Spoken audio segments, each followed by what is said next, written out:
पंचायतर सरपंच मु आज मो पंचायतर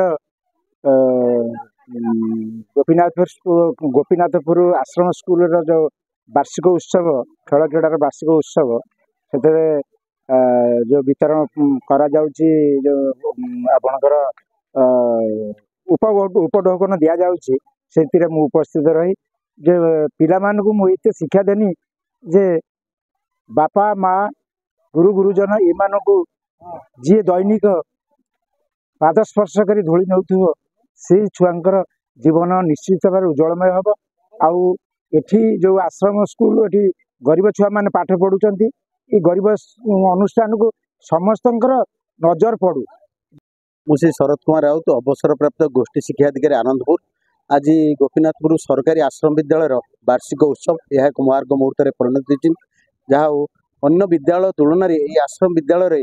पिला माने से माने नृत्य गीत रे बहुत पारंगम आज भारी मुग्ध कर मंत्रमुग्ध करमको ये परिवेश पिला नृत्य गीत और सांस्कृतिक कार्यक्रम आज विद्यालय परिवेश उत्सवमुखर करी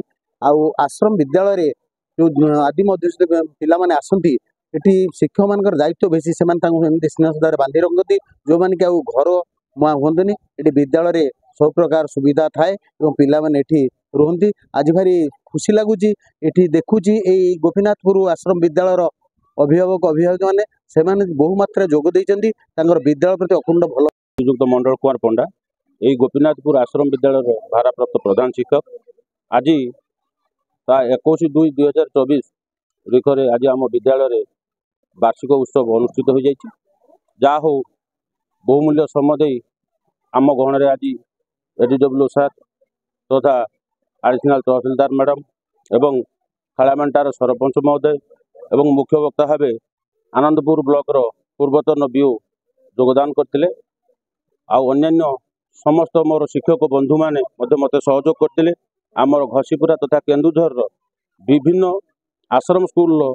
जो प्रधान शिक्षक एवं अन्य सहकारी शिक्षक माने जो माने कि मोर भाई जो माने कि मोर बंधु सुख दुखर साथी मो सहित आज एकाठी होती तथा कुनि कुनि पिला मानकर जो उत्साह आनंद आउ अभिभावक अभिभाविका मानकर जो उत्साह प्रेरणा जोगाऊँगी से मु बहुत खुशी अच्छी मु आशा करुँगी एमती प्रत्येक वर्ष पिला माने कृतित्व अर्जन करतु।